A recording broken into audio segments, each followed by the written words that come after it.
Good evening to you. These guys are all big influences on me and certainly house music.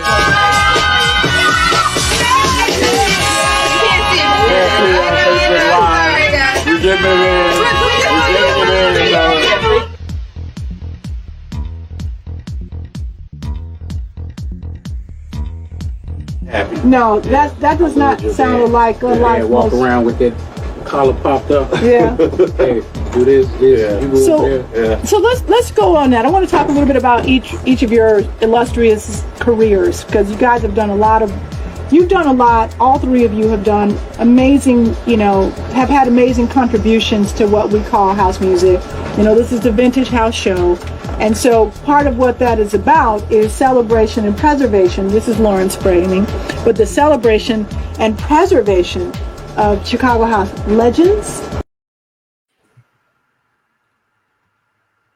You're listening to the Vintage House Show.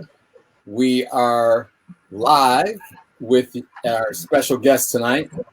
This is the Mega Presents Philosophical Grooves edition of the Vintage House Show. This show is the premier on-air radio show and podcast dedicated to illuminating and preserving the lives, music, careers, and history of house music pioneers. We're powered by the Modern Dance Music Research and Archiving Foundation, the only repository in the United States dedicated solely to the study, preservation, and the celebration of house music, dance music, and those who created it. Our mission in one word: preservation. We preserve the memories and memorabilia that support the sustainability, the unification, and the love of the culture. And we are geeked to have our special guest tonight, Stephen DeJoie. How are you, Stephen? I'm good. Thank you for having me. So glad to be here tonight with you, Kev, and also with Lauren. Thank you. We are thrilled to have you. As for those who may or may not know, here in Chicago, there was this venue that many passed through, celebrated. You know what they say about the best years of your life. Well, come on. Some of those moments occurred at this man's venue, his namesake venue, DeJoie. Well, you know what? We were young then. I'm old now. Thank you, Kev. But, it was a time when we were 30 years old and there was no place for us to go in Chicago, being young Black professionals in a progressive time. Harold Washington had just come and go. God bless and rest in peace. So there really wasn't any place for us to go and hang out and congregate and do our thing.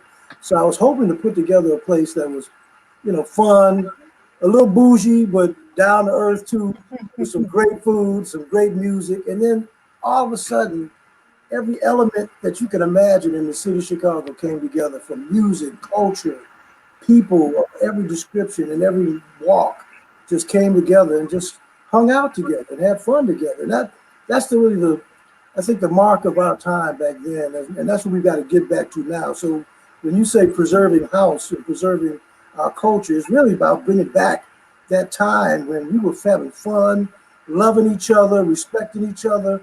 Women could go out and dress to the nines and look great and party till they sweated off all their makeup and clothes. The ceiling in the bathroom would fall out on their head because the bar was leaking, and they just say, "Steve, my dress is ruined." I said, "Give me the bill," and they'd go back and party till the end of the night. And then Wayne Williams and the music just changed and evolved. So from the beginning, our music was supposedly about to be jazz and classic jazz. And then eventually, the jazz morphed into the house music scene as it became late at night. Wayne Williams came in, and out of nowhere, this culture just immediately overnight became the most popular thing in the country. And it's amazing. It's amazing. So this is going to be a great night of conversation about some of those points that you were just sharing with us, Steve. Clearly, the memories and the nostalgia of DeJoie is as fresh for you as it is for many of us. I'd be remiss if I didn't introduce myself. called Mega, aka Kevin McFall. And I'm joined with our co-host for tonight, Lauren Lowry. The brilliant Lauren Lowry, I might add. Indeed. And our other member of the Vintage House crew couldn't be with us tonight, but mad hugs and respect to DJ Lori Branch. Yeah. And together we make up the Vintage House crew. And our guest again, for those of you just joining us, is the one and only Steve. Come in, please. And there's a DeJoie Nation out there listening tonight, and I just want to tell all of them thank you. The years were so wonderful. The memories, you know, my mother loved each one of you all and made gumbo for each one of you all, and I mean, so many people came in there and enjoyed the place. And I know Wayne is listening, and Alan is listening, and all the DJs, Randall Montgomery, and these are all your house DJs, and they just came together. Andre Hatch is probably sound asleep, having had too much Cuervo. Anyway, you know, our thoughts go out to Terry. Terry, hope he's feeling better.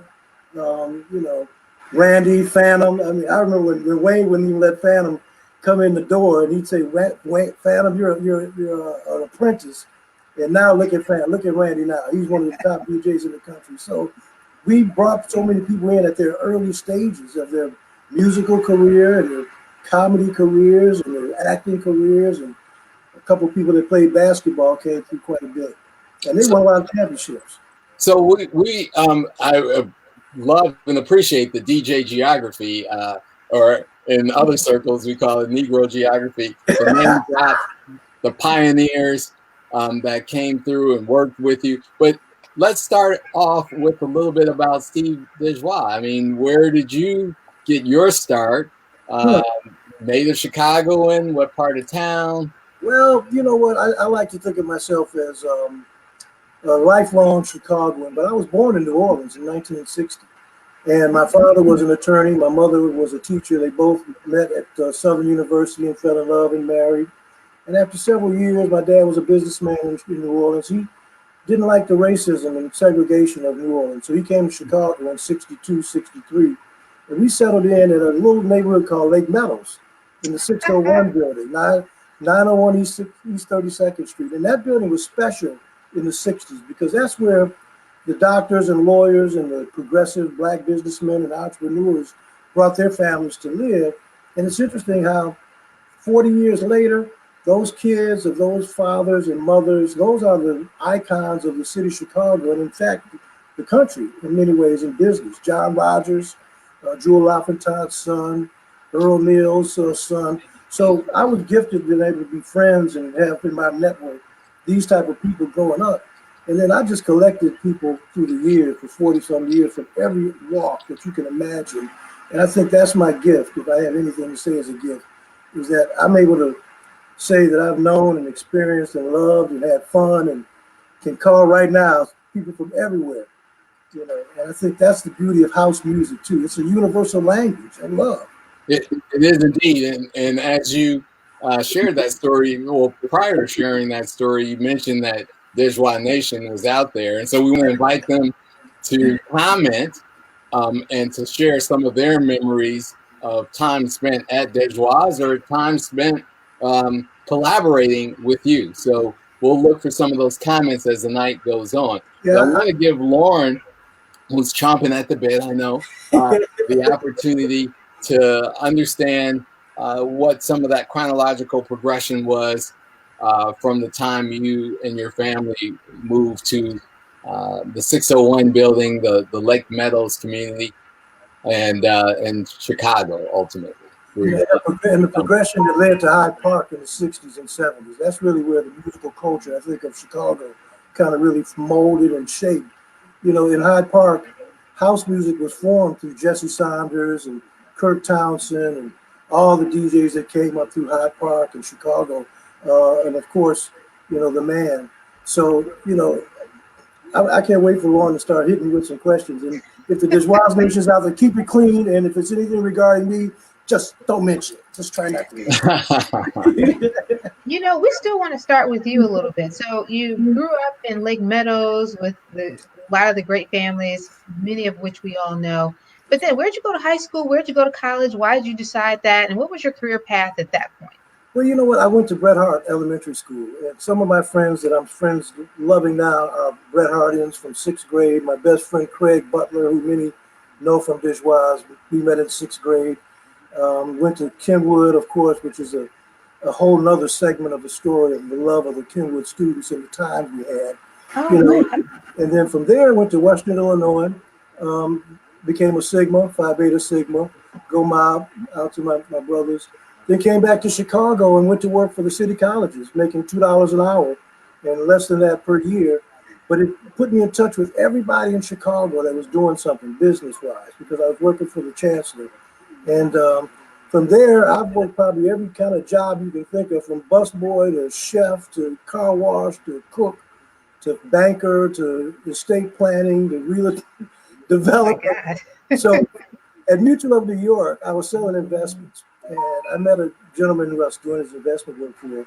And we used to go down to George's at the place where DeJoie eventually became and see wonderful musical acts like Phyllis Hyman and Gil Scott-Heron and McCoy Tyner. It was a beautiful supper club that you would go in and have dinner with your, right up on the stage. And so around 87, I started having a backyard party at my house, at my mom's house in Hyde Park. And I had started a trucking company that went straight down the toilet and failed. But anyway, at that night we celebrated and about 500 people showed. So the next summer we did the same thing in the backyard and about 1,000 people showed. So that next summer, about 3,000 people showed, and my neighbor said, "That's it, no more backyard parties ever again. You're bad, we're going to fight." So anyway, I started looking for a place. And for years I passed this for rent sign at George's after they'd gone out of business. And so I called the guy and I said, "How much does it cost to rent that place?" And he said, "Well, the Goldman brothers down here at Kinsey Street Chop House, they want it. The Jazz Showcase, he wants it." And I said, "Well, I'm just a black kid from the South Side with a dream to bring black professionals together in downtown Chicago. Can I have it?" And he said, "Well, if you come up with $7,500, I'll give it to you." That's plus $2 for a deposit. I said, I wrote him a check right there. Didn't have the money, but I called my buddy and I said, I just wrote a check for $15,000. I got the keys to our spot. And he said, "Are you kidding me?" And I took my mom down there and I put the key in the back door and walked in. And I said, "Yeah, Mom, take a look." And she said, "What have you done?" I said, "Bob, this is a restaurant." She said, "What are you talking about?" So she said, "Is that my sofa in the front of the building?" I said, "Yeah, that's the sofa from the living room." So she looked across the booth and she said, "Is that my paintings from the living room?" I'm like, "Yeah."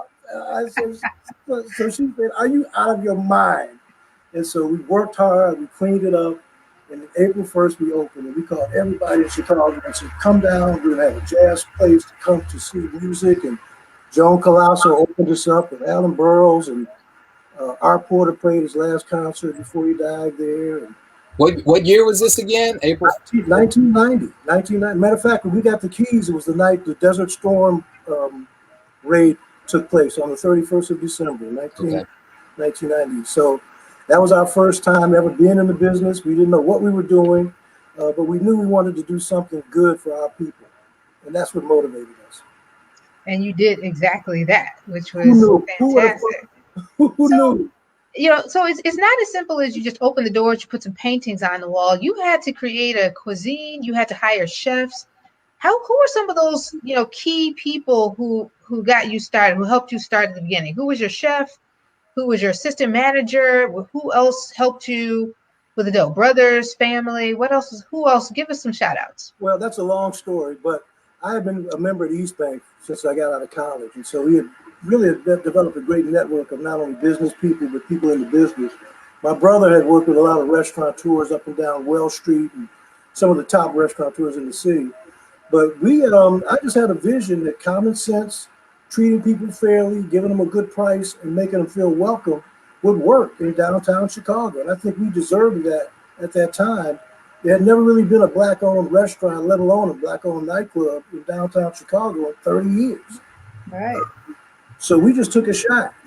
Everyone said we'd fail. Even the brothers at the club, East Bank said, "Well, nobody will ever pay $10 to get in your joint." And then after about a year, when the lines were down the street and Wayne was DJing, which is another long story, you know, it worked. And it was, Yeah, So you okay, a restaurant and a nightclub. I saw that Cliff Rome was your chef. Where'd you find him? Cliff is an interesting story. Cliff came in on the second restaurant we had on Randolph, and Cliff Okay. had been working at, I believe he was working with Chef Trotter, and I can't think Francois, and Wolfgang Puck. Yes, that's where he was working with Wolfgang Puck and Francois in his restaurants. And so Cliff had been a doorman, bouncing at a few nightclubs up north, and we met. We became friends, and when we got our restaurant, Cliff came in. He said, "Well, I'll help you set it up." So next thing you know, Cliff was in the kitchen setting up the restaurant. And after that, he says, "Well, I'm in." And after that, he brought his genius to our restaurant. He brought his cuisine.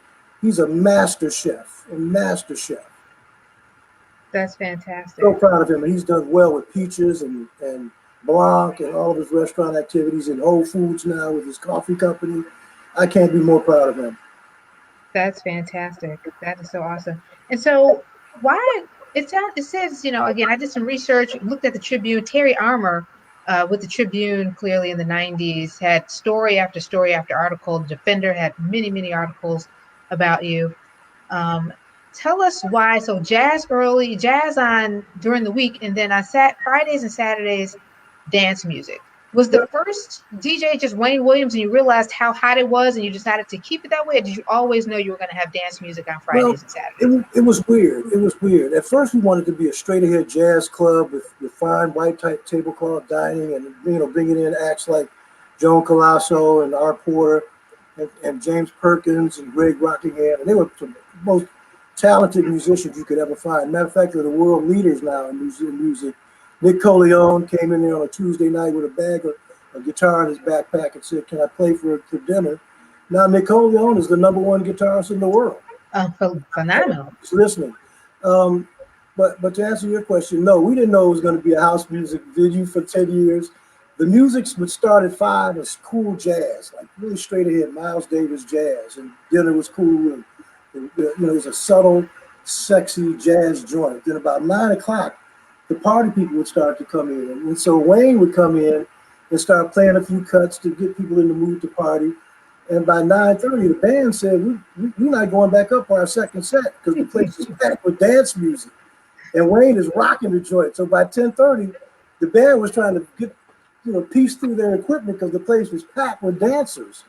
So, you know, after about a year of that, we just cut the jazz, not completely, but said, let's go with the house music format. And it just kind of was organic. Nice. Wayne would come in with 30 crates of albums and Wow. just play everything from Shay Shay La Femme to, you know, I mean, he would play innovative music that no one was playing at clubs at that time. You know, nobody was playing that kind of mix of house music, soul, funk. We even threw some slow music in there, you know, and that's something nobody did. We danced. People danced with each other. Exactly. But curious to know about those that had originally come for jazz. Did they often stay, or were they departing as they saw the night change over? Well, it was interesting. You know, I remember one time when we first opened up, the customers that would come early for the jazz would say, well, now, you know, when is the jazz coming back? And about 9:30, 10 o'clock, we were saying the place is full and the music is dance music. And we'll say, well, they're not coming back, you know, join the party. And then by 11 o'clock, they dance on the tables, you know, doing, I don't know what the dance was back then, but, you know, people eventually transitioned and enjoyed the early part dinner, the late night party. And by 12 o'clock, you literally couldn't even get in the place. It was crazy. Got it. So Western University, Western Illinois, we want to go back to that. Western Illinois, you know, no other university would take me. I applied like most high school kids coming out of Kenwood late. And, you know, U of I said my SAT, ACT was too low. Illinois State was a party school. My mother wouldn't let me go there. I ended up not having anywhere to go by August. And so I went down to see a man named Silas Parnell. Now, Yes. Thank you. Just a young black kid who didn't have anywhere to go, not with good grades. I think I was 586 in my class out of 587. So he said, Steve, how about Western Illinois? And he called somebody down there. They said, send his butt down there. And I got on a bus and went there. And I graduated 5 years later. Very nice. And so did this venue bug or promotions or any of that bite you while you were there in Macomb? Well, Macomb was an interesting time in the set. It was 78 and 79, coming off the civil rights movement. And it was a racist environment like you couldn't imagine. And the black students were, we were tight. There was only 500 of us out of 18,000. So the Black Greek organizations were really a lifeline for blacks to survive in school. And so there wasn't a lot of socializing that we could do other than having our Greek fraternity parties on the weekends and Greek events. So, and then we played sports. We played basketball. So that's what we did. Okay.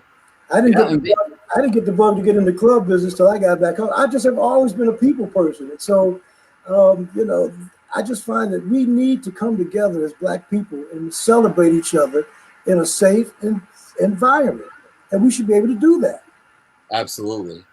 And a lot of people on the comment threads are thanking you for the great memories that were created there. One memory from Vince McFarlane indicates that Wayne played the Sexy MF at DeJoie. He broke that song. Yeah, my mother heard it and she said, what the fuck is he playing? She said, I love that song. That became my favorite song. Yeah. A long way from what started out in the evenings with jazz. And then when he went to Vertical Joyride, oh my God. How did you meet Wayne? You don't know about Vertical. Leave that alone. How did you meet Wayne? Wayne went to Kenwood, and we were all freshmen. I went to St. Ignatius my freshman year and got put out of St. Ignatius. And so I went to Kenwood my sophomore year, and then that's where Wayne was in the group at Kenwood and the Mendel boys. And back then you had the guys at Mendel were really putting it together, Kirk and those guys and Jesse. So we were all just young kids together. And then as we got older, I just respected Wayne's musical talent and what he was doing with his artists and working for Jive Records. And, when I said I needed a DJ, he said, well, I'll come in and check it out and spend a couple of nights or a couple of hours. And next thing you know, you couldn't get him out of there. And then you couldn't get Andre out of there. And you couldn't get, all the guys came in there. Randall Montgomery in New Orleans. They loved the game. They loved the art of music, and they brought it. And I think that was special. They were nice, Kevin, when the box would go out, the sound would go out, and people would just keep dancing with the music off. That's so true, yes. We don't need no music. Go ahead, get off. Oh, man, when Hip Hop Away came out, the hey, ho, and then Everyday People, we didn't even need any sound, and it was just wonderful to see that, at the end of the night. Take us back, if you would. Walk us through the venue. Your entrance was off Kinsey Street. People, as you said, would line up to get in. Who would they encounter when they first came through the door? Did you have bouncers? What was that like? Well, we had, first of all, it was an old jazz club configured by an architect in the 60s and 70s with this real innovative architecture. We would use curved molding and glass blocks. So we inherited a beautiful building with a stage, 3 or 4 tier rising seating areas, and then a huge bar that wrapped around the front of the building in glass blocks. So we inherited that. So when we came in, we couldn't afford to do anything but sweep the floor, clean it, paint it, and put some nice sound systems in, and open the doors. And so that's what we did. So to answer your question, we had gotten to the point on 4th of July weekend when the chefs walked out on us. We had some white chefs and some Italian chefs that didn't make sense to us, but we couldn't pay them. And so our porter played that Friday night, and he was fantastic. Magnificent concert. That Saturday, the chef said, well, can you pay us? And we said, no, you have to wait till Monday. They said, well, we're walking out. So they walked out at 2 o'clock on Saturday while our porter's band was rehearsing. And so I looked at my mom. She was putting flowers in vases, and she said, "What do you want to do?" I said, "What do you want to do?" She said, let's go to Jewel." So we went to Jewel, picked up some chicken, fish, gumbo supplies, and she got back to the restaurant, started making gumbo. Next thing you know, there's a knock on the door. It's one of the Mexicans that they had told they were going to call immigration on. They said, "Mama, we want to come back to work." So Mama said, "Tito, boil a pot of water. We're making gumbo." And she made a fresh pot of red beans and rice. And that night, Michael Jordan was in there, and he was loving her food.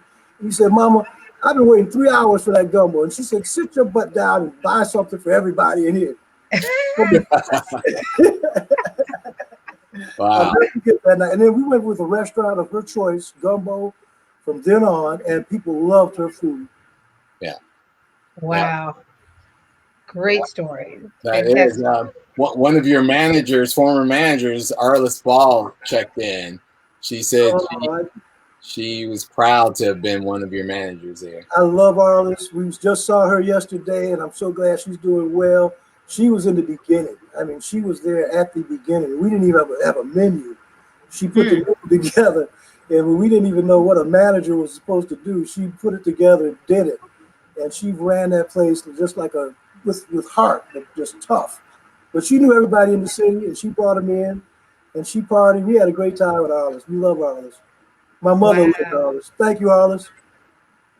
That's fantastic. That's a great, I mean, to have someone like that and still be friends, someone supporting you from the very beginning, that's just really awesome. Interesting enough to talk about who the security was.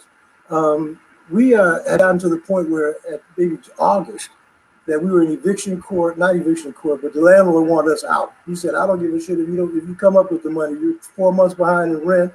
I want you out in July."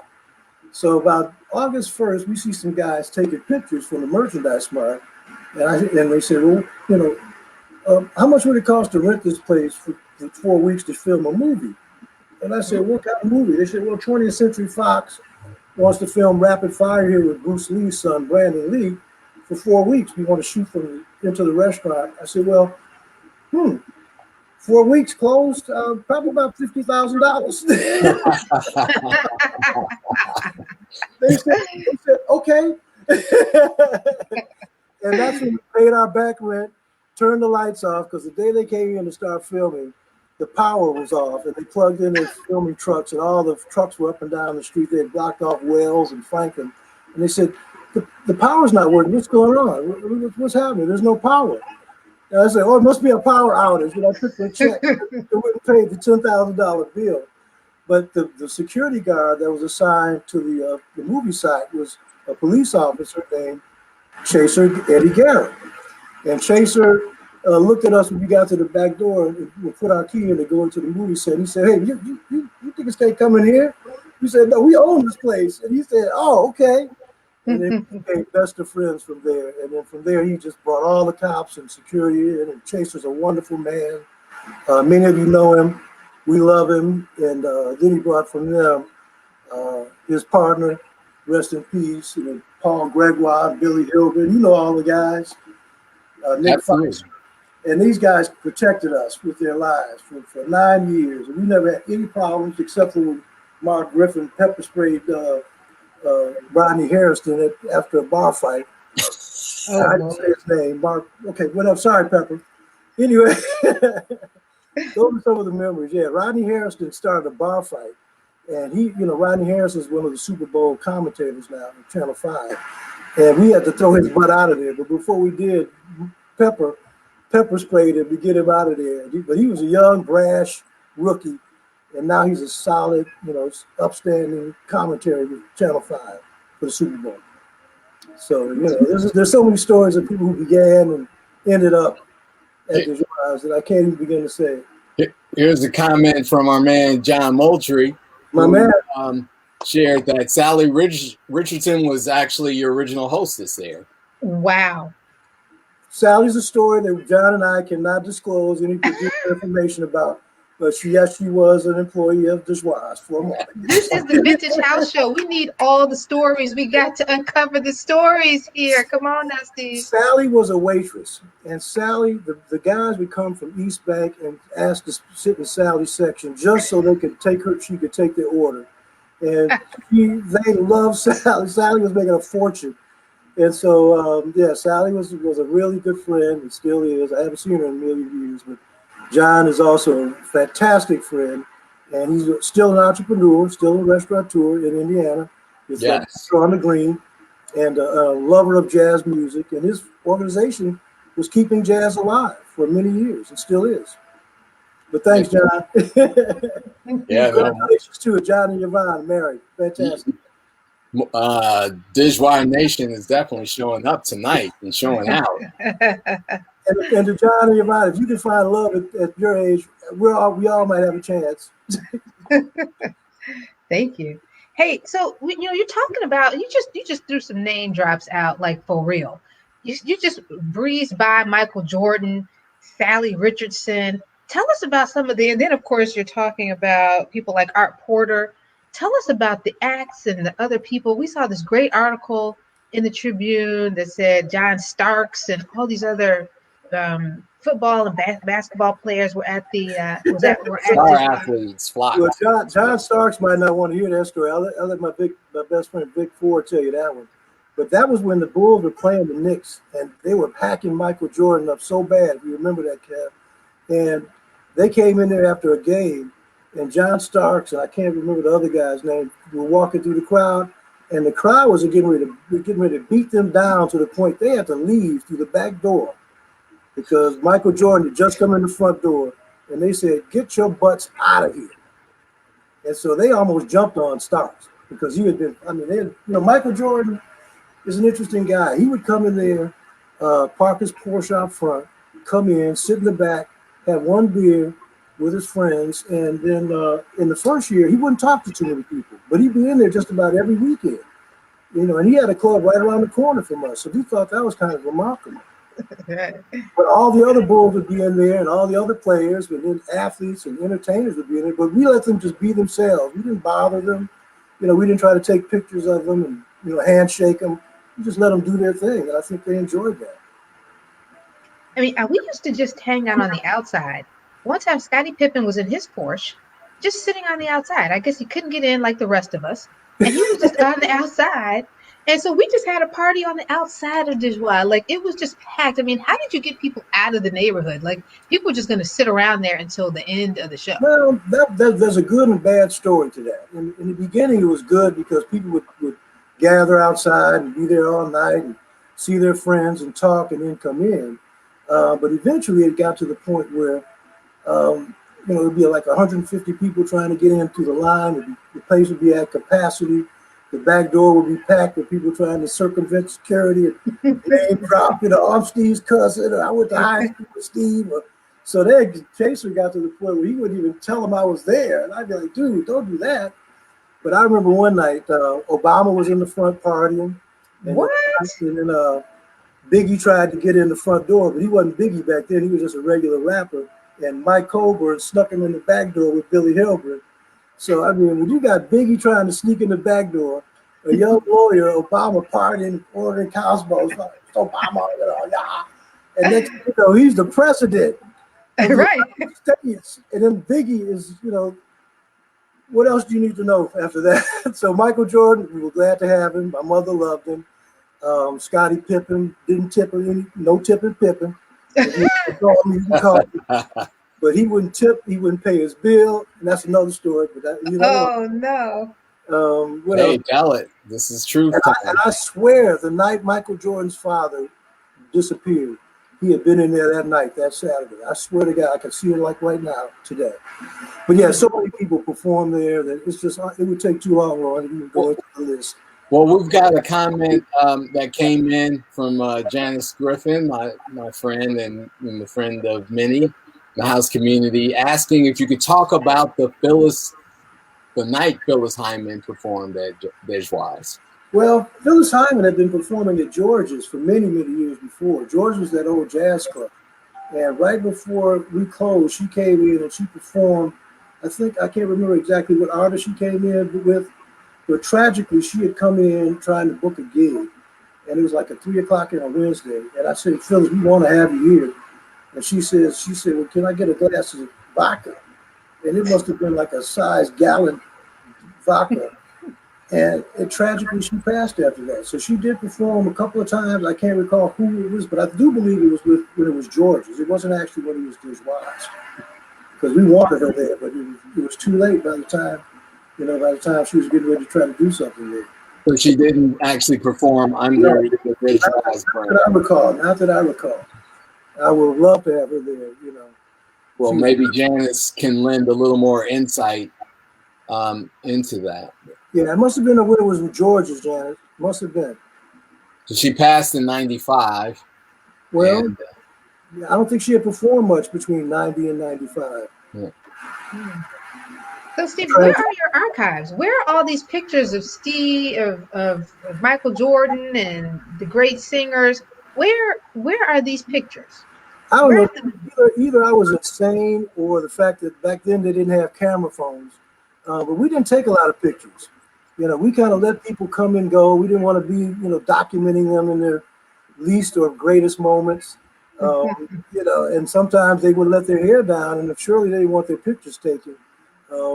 But we just didn't have the kind of cameras that we have now. So I don't think people were taking pictures like that back then. That's too bad, because the memories here. Oh. I want to encourage the audience. If you have some old pictures at DeJoie, hanging out, videos, please share them with us at the Dance Music Foundation. That's our goal, to make sure that we can continue to honor you with proof of history. I really wish we could have recorded all those nights of music that Wayne and the guys were playing and use those as albums, because the music was live. I mean, Kevin, if you think of DJs as being musical instruments, what they did was more than just playing albums and playing cuts.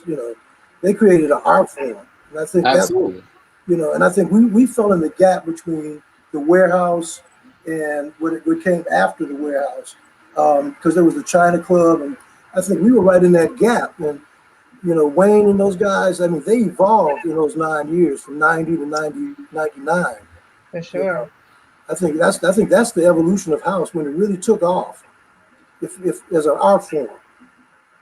I want you to consider yourself as someone who really made a lot of these DJs. They needed places to practice and to perform, and so you gave them that space. So residencies were critical. They were cheap. Back then, you didn't have to pay a DJ a lot of money back then, because they loved the game. You could give them dinner and $100, and they would be super happy. But that was just the business. They were there not for the money.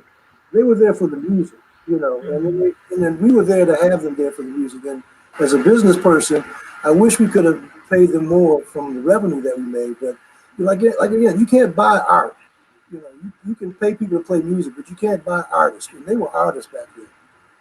For sure, artists. I mean, creating a global movement, essentially. So proud that you were really one of the people to, start their careers. In all honesty. When they would play Shay Shay La Femme and people were still dancing, that's when you're on to something.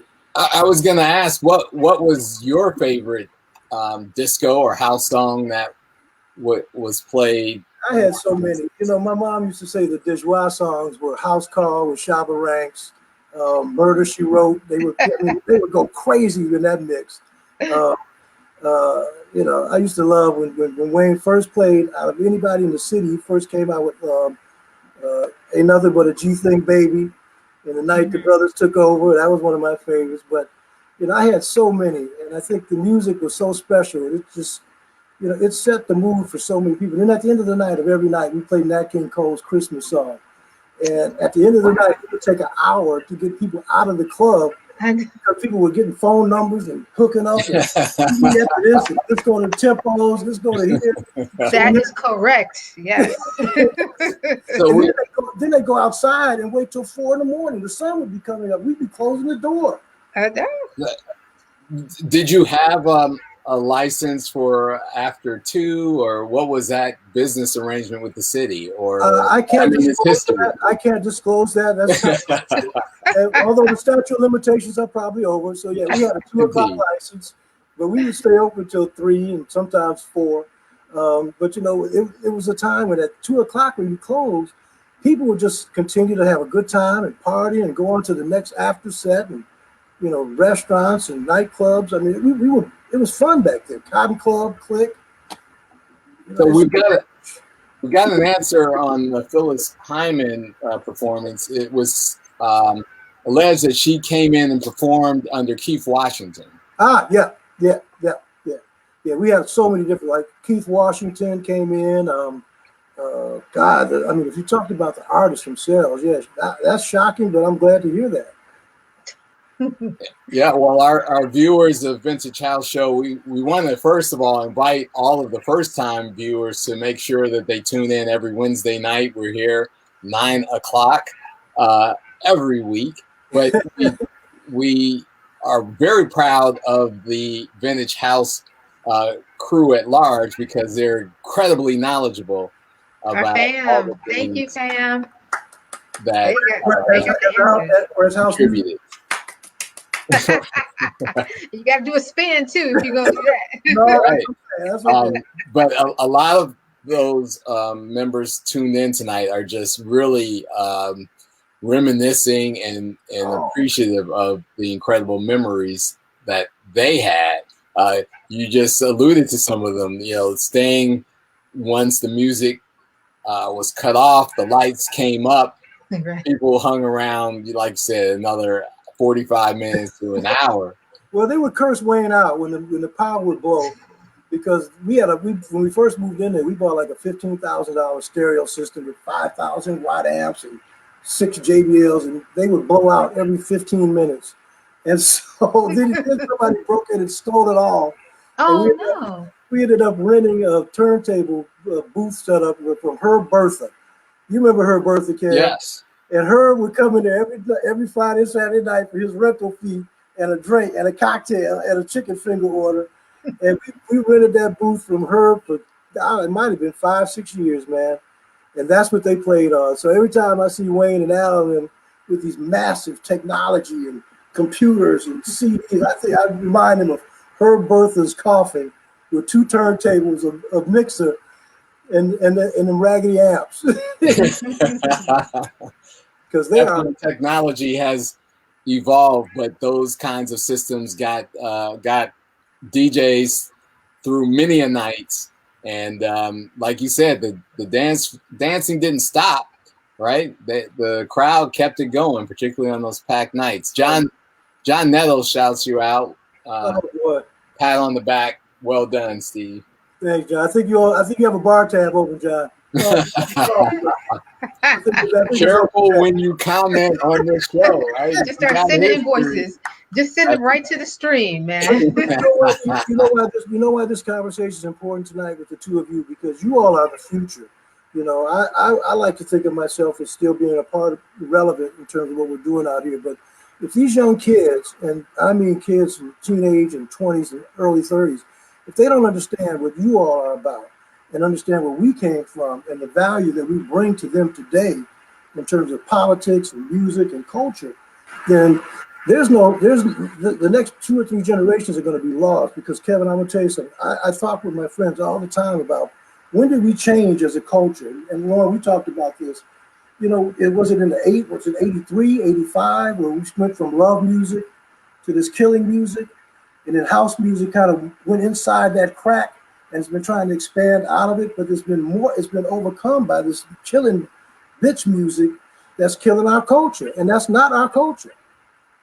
So there's been lots of debate and discussion, certainly about music that may have misogynist tones and tones of violence and how much that really plays an influence.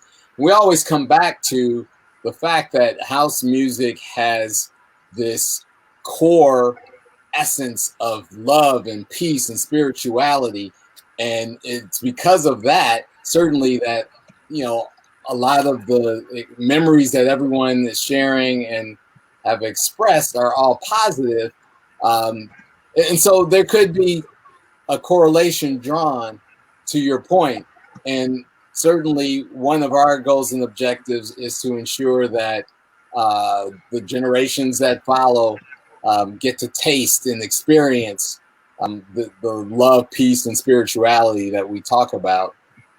There's this quote in a number of songs, you know, house is a spiritual thing. right? It really does get to the core and essence of people and helps them feel good about themselves and others. And, again, as we see people sharing on tonight's comment thread, the memories that were invoked and embodied. No, I mean, are you could play Two Live Crew. There's some holes in this house, and it was just like fun. Matter of fact, I used to enjoy that one, and I won't repeat it again. So yeah. okay, so we got one of your favorites out on the table. That okay. You said that, Kevin, not me. So you took us through some facets of the venue. I wanted to spend a few more minutes on that. Some of the questions that were asked were about where the kitchen was, and was there an office, or what was it that was in the downstairs area of the venue? Well, first we had a kitchen. Remarkably, that entire restaurant, for all the years George had it, was operated by a 6-burner oven in that little small back of the restaurant kitchen behind the glass. And we only bought a deep fryer and that 6-burner oven and stove, and we produced everything there. Downstairs was a massive layout of empty space that wasn't worth anything other than just storage. The office is an area that I can't disclose any information on because of confidentiality. The couch in the office was used only for business. I will let you know that as well. Despite what anyone has ever said, that's all myth, that's mythology. There was a color TV, but that's another story. The coat room was the most fun. I mean, when people would check their coats, they would check that coat in there, and I mean, at the end of the night, there might be 500 coats down there. So the coat check girl, Janice, if she's hearing, listening to me now, she said, "You don't have to pay me. I made $1,000 in tips." I'm like, "Well, where's mine into that?" I think I lost some hat and gloves in that coat. I think I wore those for Christmas. What's his name? The one that was so mean to Michael Jordan. I can't think of his name. He left his hat. And it was a nice Dobb Stetson or something like that. I wore that hat for a long time. These are some of the artifacts we need for our for the archive. Now, Charles Madlock, are you all working with Charles Madlock? Charles Madlock is our executive director and co-founder of the Dance Music Foundation. Charlie Madlock is another one who has just made it his mission to make sure that house music is recognized as its national treasure. And absolutely. I'm glad you all are working with him. And speaking of Charles Matlock, right after your party, we'd be right at his house at the mansion. So like partying until exactly. So the route was always DeJoie, Charles' house. And then after that, the White Palace for breakfast. Right. Thank you.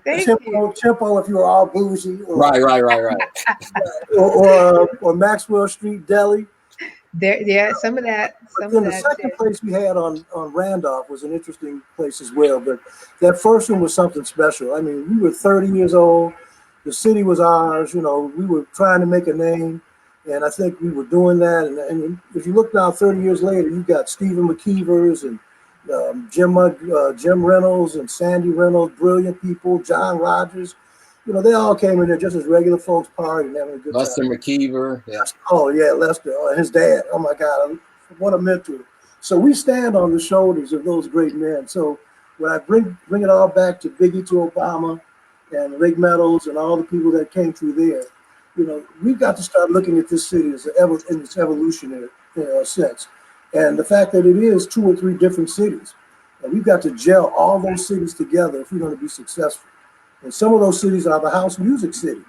That's got to move into place with jazz, the old masters, the Cahill Zabars of the world, and James Perkins of the world. And then we got to bring this new generation into the music and real music, and not just electronic and dance music, but just making a real music that we grew up on, with messages of love and care, I mean, you're talking about sort of the height of Black business professionals when you talk about John Rogers and these people. And of course, you were a small Black business. You had to handle everything from, the food to management. And of course, paying the rent. How was that? How did you transition from what you were doing to really being the sort of business Well, entrepreneur? I think the hard knocks we learned, the hard knocks of entrepreneurship, that hopefully you learn it quickly. I often tell my friends now that I wish I knew now I wish I knew then what I know now. I'd probably still be there. But a lot of it was trial by error. A lot of it was just common sense. An example being at the end of the night, we would check our inventory every night and go to this liquor store and the distributors and eat produce and supplies for that day or a couple of days so that we kept our inventory without spoilage. But we had to get to that. And it took a lot of hard knocks to get to that. And, a lot of nights when I'd go home without a penny in my pocket, but everybody paid, probably still owe some people from back then now. But, what we tried to do is be common sense business people. But we didn't have the support that we have now. In the 90s, there just wasn't the support of Black businesses that there is now in 2020. And it was kind of trial by error. You could look at examples like John Johnson and, Saul Sheen Gardner, but there wasn't a lot of restaurateurs that you could look at. So you really kind of had to go, find your own way. And there certainly wasn't any money out there. So you had to develop your money and guerrilla finance it by your bootstraps and fund by what you made last night. And that's just no way to be successful in business. And that's why I say now, as a business consultant, find ways of having a good banking relationship, a solid line of credit for your business. Because when you need a bank is the worst time to go try to find a bank. Right. So, we needed a bank back then. Luckily, I had a guy who had money I won't say in investments, could have been shoebox investments, but they were investments. But we were able to open. But once we got open, we had a hard time, man, because we just didn't have the money to carry that kind of operation on just cash flow. And I think that's what entrepreneurs need to understand. Entrepreneurship is not for the weak. No, There's no paycheck coming every 2 weeks. And so you've got families that depend on you. You got the rent to pay, and then you got yourself to take care of, which is difficult.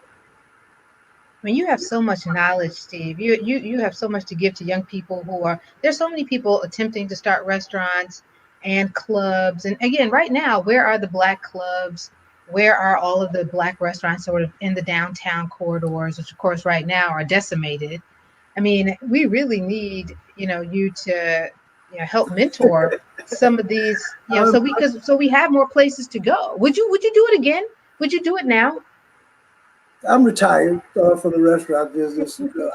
It was a triumph in so many ways, and it was tragic in so many ways. It was the best thing I've ever done in my life, and the worst thing I've ever done. Sometimes I ask myself, what if I just stayed in Mutual of New York and broken investments for the next 20 years? I'd probably be retiring by now instead of out here hustling and trying to put deals together. But, looking back at it, I wouldn't trade a day of it because, while it was tough, it was the most wonderful adventure I think any young man could ever have in a city of this size. With the diversity that we had, I was just blessed in the 60s to know all these musicians and artists and, Dorian Sylvain when she was in high school, Khalil Zabar when he was 15 years old. He's 100 years old now. Wow. And I grew up with them. And so when I got to the club, I said, well, Joan Colasso, come sing. Alan Burroughs, come play. Reggie McCants, come be my keyboard player on a Friday night. They came with my friends. And now these are the greatest musicians in the world. And Al Kennedy right now, what he's doing out at the venue with his concerts, bringing back old school musicians. We've got to get back to that. And so if I could get back into it, Lauren, with your help as a commercial broker and huge businesswoman, I would do it in a heartbeat because I think we need to come back together, especially now in this time after COVID. There's so many people that passed, Kevin, and I know, Lauren, you know as well, that this is a time we need each other more than ever. And so if these old memories bring anyone any joy, then you know what, I've done a life's work that I can be proud of. Well, for sure. Can we talk a little bit seriously about the sort of the demise of the club? When did you close, and why did you close? What happened exactly that said it's over? Well, we had such a run. In 90, we were a fledgling club. 91, 92, 93. We were the number one club in the United States, I think. Anywhere you went in the country, people mentioned DeJoie for any number of reasons. no Yep. advertising. By 95, 96, there had been a new kid on the block, Intons. And so a lot of the crowd that we had catered to started going to Intons because that's where more, most, I guess, the upscale crowd would go. And we had become kind of a really mainstream, nightclub that was national. So, I mean, even though, it was still DeJoie, I mean, sometimes you walk in and you say, damn, where am I? So about 97, 98, my mother started dying of cancer again. Her cancer had come back, and so she was too sick to cook in the kitchen. Oh, so sorry. My brother had come in to help me work with it, and God bless him, he helped run it right into the ground. And we just decided with her being ill that it was time to move on and do something different. So I went back into banking at Northern Trust, and then she went on to pass that year, and we just missed her and miss her still. And then we opened up the second place in 2001 with Cliff Rome, and we had a good 2-3 years. But it wasn't the same as the first one. The first one was just magic. The second one was too, but the first one was it was magical. I mean, every night was a different adventure. But yeah, it was just time. It was time to move on. Yeah, So, I would agree it was magical. so there's a sort of reflective and deep question here about that time when you did close the restaurant and the venue and moved on from that era. What was your state of mind like? Certainly, it was a great run, and sometimes we find ourselves very much, being defined by the work that we do.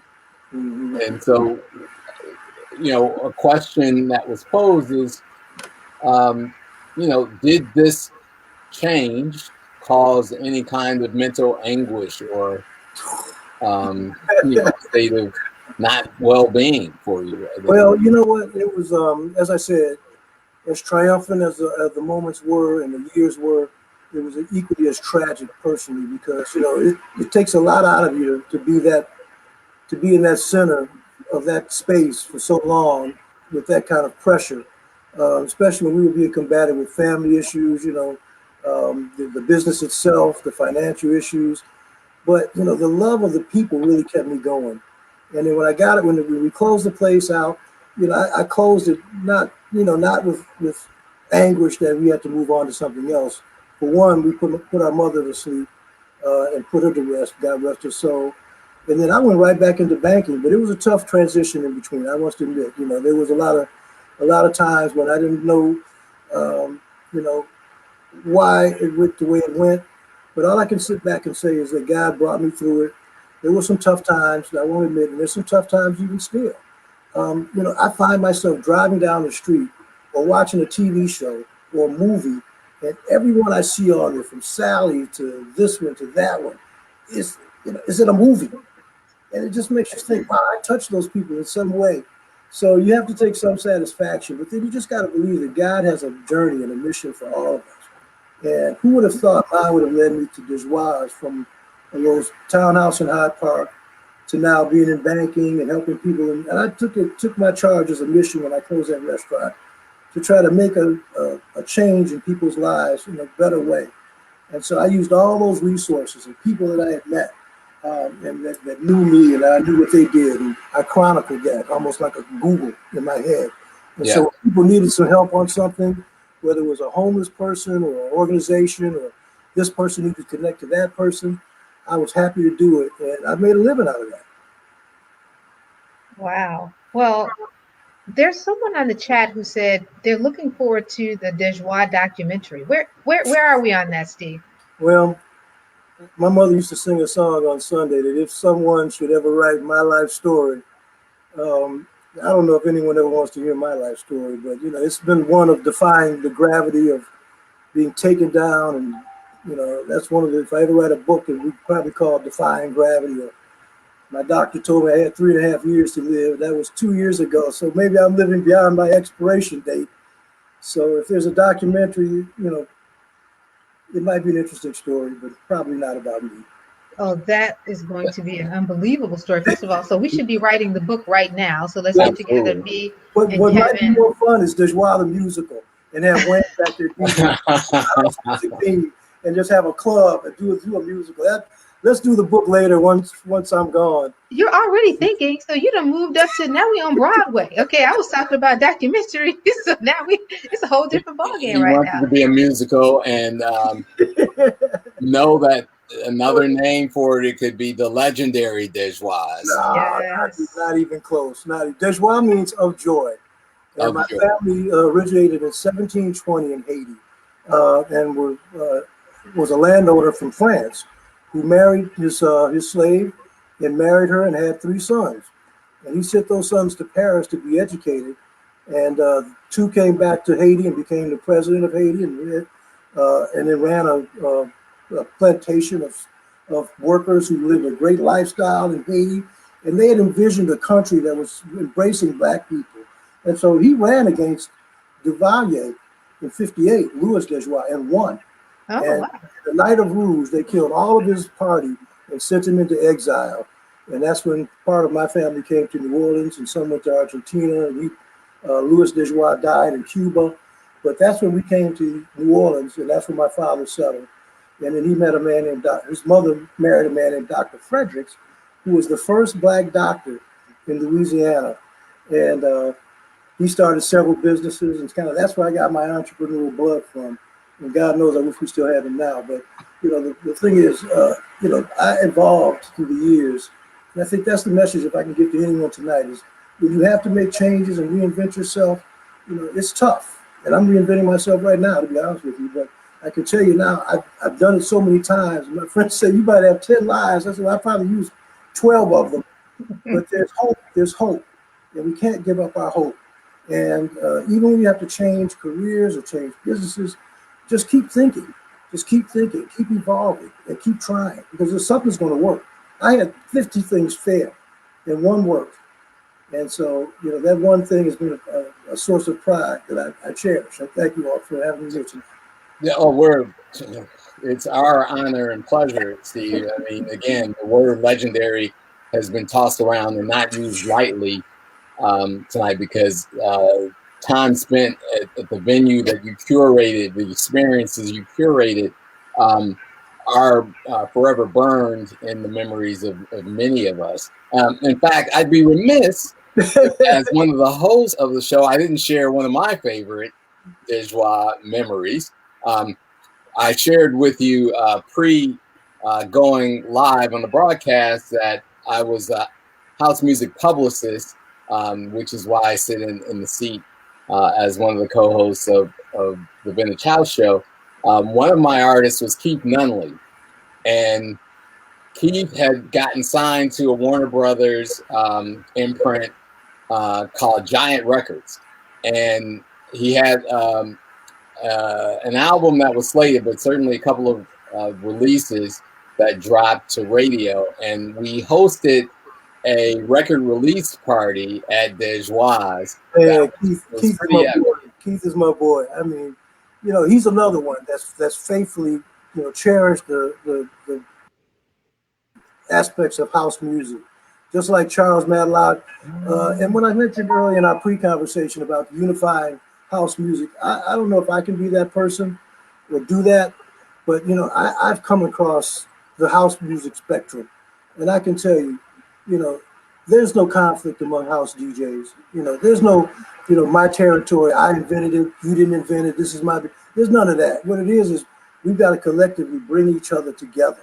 And I think if we can bring each other together musically, video-wise, and then bring this young generation out of this death music and get them back to, the love music and miles and blending it and knowing our history, and not letting it define us. Because house music could change the world if we let it. That's right. So true. So true. It's a powerful way to close out the night. Again, our guest this evening has been the prolific club owner, businessman, and we've even used the term legend. Oh, man. You're absolutely a legend, Steve. You've changed lives.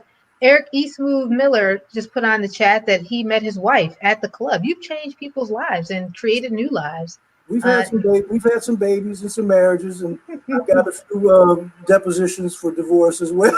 And to Deborah Salter out there, my girl, I just want to tell her thank you, baby.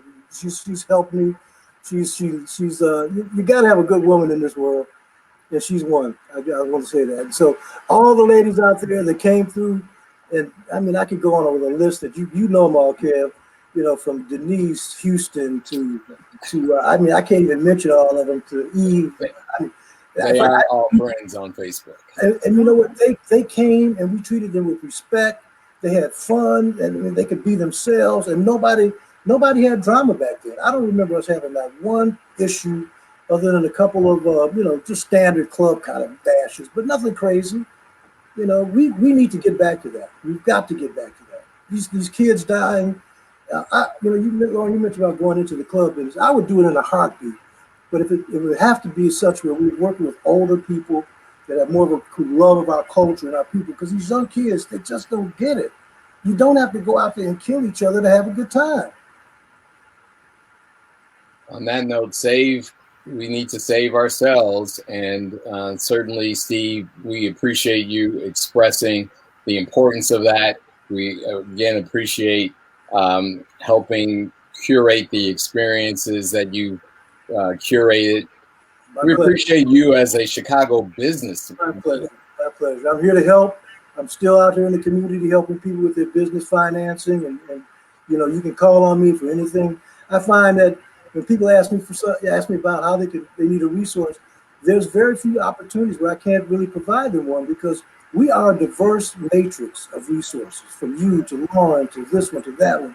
And I guess I've cataloged them in my mind to the point where when someone says I need a rocket ship to Jupiter, I know somebody with a rocket ship, a navigator to Jupiter. I'm gonna call them, and I'm glad to do it. And that's what we got to do for each other. Well, we thank you again for sharing the stories, sharing those important messages here with us on the Vintage House Crew. We thank you for bringing DeJoie Nation. Right? We're gonna have to create a hashtag for DeJoie. Exactly. CNN, Channel 5, I'm available. So holla, okay? There you go. I'd love to come back and continue this conversation. We would love to have you back. We can branch off into so many different relevant areas behind how the times evolved from the 90s to the 2000 to now 2020. We're at a critical moment in our history. I don't think I've ever seen it like this. And I've been a student of the civil rights movement. And even though we have it harder then than we do now in terms of technology, access to capital, we had it better because we were a unified body with a collective value that really meant something to each of us. I'll say this, and I hope your listeners don't get angry with me. Black lives matter.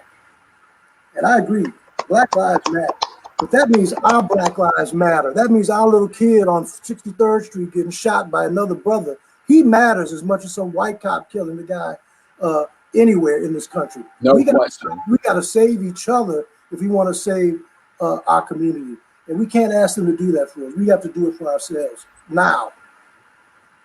Amen.